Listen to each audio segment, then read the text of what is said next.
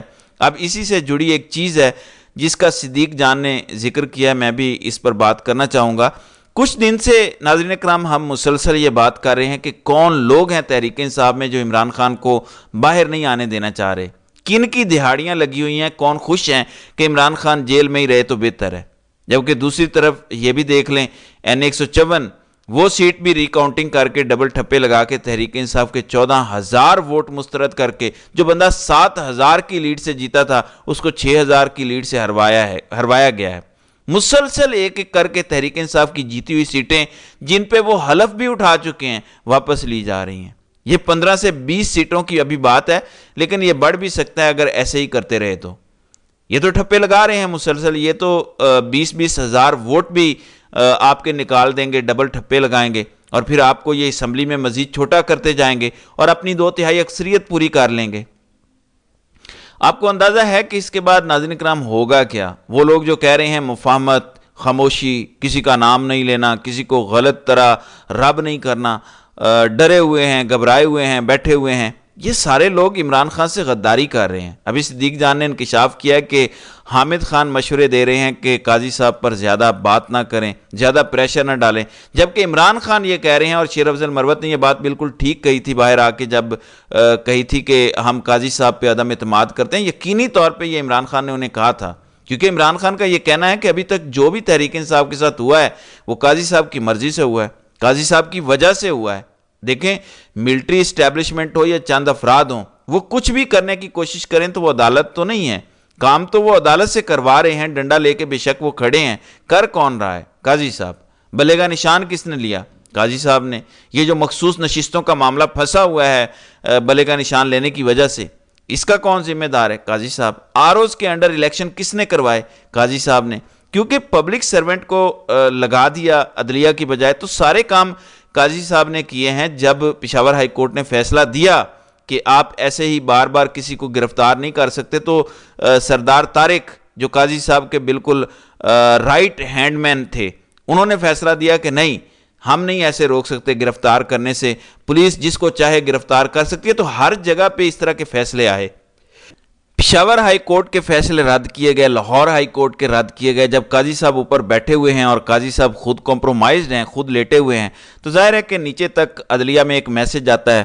میں آپ کو آج یقین دلاتا ہوں, ایک تگڑا جج اوپر آ کے بیٹھ جائے اور وہ کہے کہ نہیں مانتا آپ کی بات, نیچے تک جوڈیشری میں طاقت آ جائے گی اور وہ تگڑے فیصلے کرنا شروع ہو جائیں گے. مسئلہ اب یہ ہے کہ نیچے سے کوئی تگڑا فیصلہ دے, اوپر سے آپ کی ہائی کورٹ یا سپریم کورٹ وہ اوور ٹرن کر دے, تو جج کی زندگی بھی خطرے میں, اس کی فیملی بھی خطرے میں, اس کی بیوی بھی خطرے میں, اس کی ماں بھی خطرے میں, بچے بھی خطرے میں. وہ کیوں اتنا بڑا رسک لے گا جب آپ نے اس کا فیصلہ بھی قائم نہیں رکھنا؟ اس لیے کوئی جج رسک نہیں لے رہا. جس وقت اوپر کوئی تگڑا جج آ کے بیٹھے, ایک دم آپ دیکھیں گے, میں آپ کو یقین دلاتا ہوں کہ اگر عامر فاروق سپریم کورٹ چلا جائے اور محسن اختر کیانی ہائی کورٹ کے چیف جسٹس بن جائیں, مجھے یقین ہے, ظاہر ہے میں غلط بھی ہو سکتا ہوں, میری بات یہ غلط بھی ہو سکتی ہے, ہمیشہ ہمیں انسانوں کا نہیں پتہ, لیکن اگر اسلام آباد ہائی کورٹ تگڑی ہو جائے اور اس کے نیچے عدالتیں تگڑی ہو جائیں, یہ میں آپ کو یقین سے کہتا ہوں, اتنا فرق پڑتا ہے کہ آپ کے اوپر جو آپ کا چیف جسٹس بیٹھا ہے وہ تگڑا ہے یا وہ کمپرومائزڈ ہے. عامر فاروق صاحب تو کمپرومائزڈ ہیں. ناظرین کرام, دوسری جانب یورپی یونین نے ہمارے الیکشن پر رپورٹ بنا لی ہے, لیکن یہ رپورٹ انہوں نے گورنمنٹ آف پاکستان کو دی ہے, اور جب تک گورنمنٹ آف پاکستان کی مرضی نہیں ہوگی یہ رپورٹ پبلک نہیں کی جائے گی. تو یورپی یونین نے کورا جواب دیا ہے تحریک انصاف کو کہ ہم رپورٹ پبلک نہیں کریں گے, یہ پبلک ہوئی تو آپ کی گورنمنٹ پبلک کرے گی. ناظرین کرام, امریکہ سے لے کر یورپی یونین, آسٹریلیا سے لے کر بھارت, اسرائیل, سارے سیم پیج پر ہیں عمران خان کے خلاف اور موجودہ رجیم کے ساتھ کھڑے ہیں. میں سمپل ایک سوال کرتا ہوں, آخر ایسا کیا بیچا ہے ہم نے کہ امریکہ، یورپ، اسرائیل، بھارت سب ہمارے اوپر مرے جا رہے ہیں، سب کہہ رہے ہیں جو ہو رہا ہے پاکستان میں ٹھیک ہو رہا ہے، سب ہمیں پروٹیکٹ کر رہے ہیں. آخر کیا کیا ہے ہم نے؟ کچھ تو بیچا ہے نا، کچھ تو سودا ہوا ہے نا، ورنہ پہلے ہمارے ساتھ اتنے اچھے یہ کیوں نہیں تھے؟ آپ مجھے بتائیں کبھی یورپی یونین اور امریکہ نے ایسے انسانی حقوق کی خلاف ورزی پہ خاموشی اختیار کی ہے؟ کبھی ایسا نہیں ہوا. تو یہ جو چیزیں ہیں یہ سوچنے کی بات ہے کہ کیوں ایسا ہو رہا ہے. پاکستان اس وقت ایک ایسے دوراہے پر کھڑا ہے جہاں پہ کچھ بھی ہو سکتا ہے. تو ناظرین کرام، آپ کی اس ویڈیو کے حوالے سے کیا رائے ہے؟ آپ اپنی رائے کا اظہار کامنٹ سیکشن میں ضرور کیجیے گا.